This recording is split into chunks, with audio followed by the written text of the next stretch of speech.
नमस्कार दोस्तों, स्वागत है आपका एक्सेल एकेडमी में। I am Shubham with you. तो दोस्तों, अगर आप भी मेरे साथ हैं तो वीडियो को लाइक, शेयर और चैनल को जरूर सब्सक्राइब करें।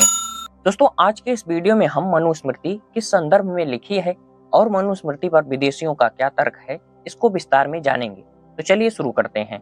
तो साथियों, मनुस्मृति के लेखन में बहुत विवाद है, अर्थात एक मत नहीं है। कई लोगों ने यह तर्क दिया कि इसे कई ब्राह्मण विद्वानों ने एक समय में संकलित किया था। हालांकि इंडोलाइट्स Patrick Olivelle Manu's code of law, एक critical edition and translation of the Manava Dharmashastra 2005 का तर्क है कि मनुस्मृति को किसी एक प्रतिभाशाली व्यक्ति द्वारा रचा गया था और मनुस्मृति अपने दायरे में एक विश्वकोश है। अब आइए जानते हैं कि इसे किस आधार पर विश्वकोश कहा जा रहा है।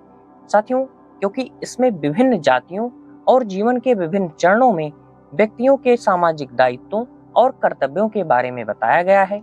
साथ ही साथ विभिन्न जातियों के पुरुषों और महिलाओं की सामाजिक स्थिति कैसी होनी चाहिए और कौन किसके साथ यौन संबंध बना सकता है। इसके साथ साथ इसमें कर के संबंध में बातें बताई गई हैं। राजशाही से संबंधित नियमों का भी वर्णन किया गया है। इन्हीं सभी बातों को ध्यान में रखते हुए इसे विश्वकोश की श्रेणी में रखा जा रहा है अथवा विश्वकोश की श्रेणी की उपमा दी जा रही है। इसके साथ साथ दोस्तों, आपको जानकर हैरानी होगी कि इसमें वैवाहिक संबंधों से लेकर रोजमर्रा के झगड़े को निपटाने तक के मामलों का और नियमों का वर्णन किया गया। डोनिगर और Brian Smith the laws of Manu 1991 के अनुसार इसके मूल में मनुस्मृति दुनिया में जीवन की चर्चा करती है। दुनिया वास्तविकता में कैसी रहती है, साथ ही दुनिया को कैसे होना चाहिए, इस पर इसका ध्यान केंद्रित है। इसमें ज्यादा चर्चा इसी बिंदु पर की गई है। साथ ही साथ उनका तर्क है कि पाठ धर्म के बारे में है, जिसका अर्थ उन्होंने कर्तव्य, धर्म, कानून और व्यवहार से बताया है। साथियों, यह राजनीतिक और सामाजिक के बाद अर्थशास्त्र के पहलुओं पर भी चर्चा करता है, जैसे शासन कला और कानूनी प्रक्रियाओं से संबंधित मुद्दों पर इसमें चर्चा की गई है। इसके बाद ओलिवेल के अनुसार पाठ का उद्देश्य राजा की संप्रभुता और ब्राह्मणों के मार्गदर्शन के तहत एक उचित रूप से व्यवस्थित समाज के लिए एक खाका प्रस्तुत करना है। इसका मूल उद्देश्य जो है, उन्होंने इस बारे में ऐसा तर्क दिया। तो सभी के यहाँ पर तर्क हैं, सभी ने अपने जो विचार व्यक्त किए हैं उन्हीं के विषय में आज हम जान रहे हैं। इसके बाद उन्होंने आगे बताया कि इसका मतलब है कि पुरोहित जात द्वारा पढ़ा जाना था और ओलिवेल का तर्क है कि यह संभवतः कॉलेजों में युवा ब्राह्मण विद्वानों के लिए पाठ्यक्रम का हिस्सा रहा होगा और उस समय धर्मशास्त्रों पर विद्वानों की बहस और बातचीत द्वारा संदर्भित किया गया होगा। उन्होंने ऐसा तर्क, ऐसे अपने विचार मनुस्मृति के प्रति प्रस्तुत किए। साथियों, डोनिगर और स्मिथ के अनुसार सामान्य युग की प्रारंभिक शताब्दियों तक मनु हिंदू धर्म के उस केंद्रीय बिंदु वर्णाश्रम और धर्म के लिए एक रूढ़वादी परंपरा में अधिकार का मानक स्रोत बन गया था। उनका तर्क है कि यह ब्राह्मण विद्वानों के लिए एक बहुत ही महत्वपूर्ण पाठ था। इसने परंपरा के अन्य नव लेखकों द्वारा टिप्पणियों को आकर्षित किया और अन्य प्राचीन भारतीय ग्रंथों द्वारा अन्य धर्मशास्त्रों की तुलना में कई अधिक बार उद्धृत किया गया। साथियों, यूरोपीय प्राच्यविद मनुस्मृति का महान ऐतिहासिक और धार्मिक महत्व भी मानते हैं। 1794 में ब्रिटिश भाषाविद सर विलियम जोन्स द्वारा यूरोपीय भाषा में अनुवादित किए जाने वाला यह पहला संस्कृत पाठ था। इसके बाद मैक्स मूलर की संपादित मात्रा में शामिल होने से पहले इसका फ्रेंच, जर्मन, पुर्तगाली और रूसी में अनुवाद किया गया था।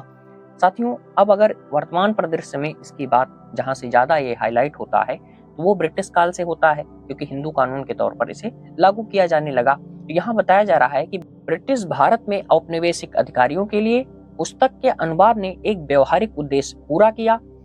1772 में गवर्नर जनरल वारेन हेस्टिंग्स ने हिंदुओं और मुसलमानों के कानून को लागू करने का फैसला किया।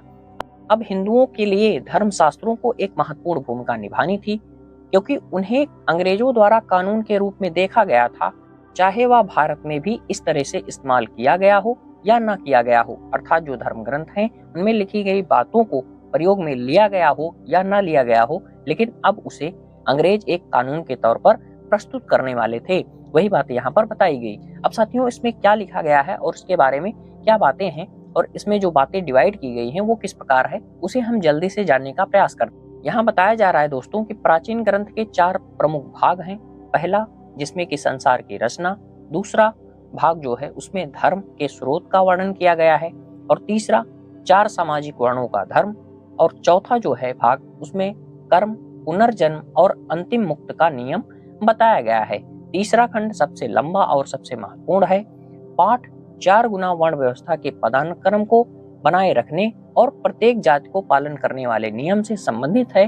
पाठ के लेखक के लिए डोनिगर और स्मिथ के अनुसार ब्राह्मण को मानव जाति का पूर्ण प्रतिनिधि माना जाता है, जबकि शूद्रों को उनके आदेश के निचले भाग में रखा गया और ऊपरी वर्ग की सेवा करने का एकमात्र कर्तव्य दिया गया है।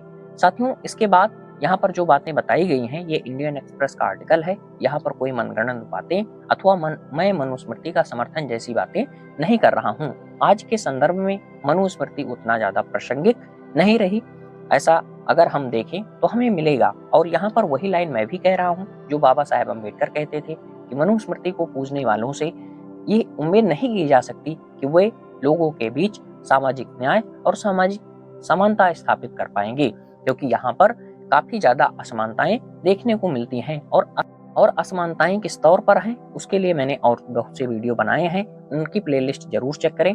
वहां पर बहुत सी बातें मैंने बताई हैं कि महिलाओं के प्रति और शूद्रों के प्रति यहाँ पर किस तरीके से बातें बताई गई हैं, उनको आप जरूर देखें। तो आज यहीं तक, मिलते हैं किसी नेक्स्ट वीडियो में। आप सभी लोगों का बहुत बहुत आभार। लेकिन वीडियो लाइक, शेयर और चैनल को जरूर सब्सक्राइब करें।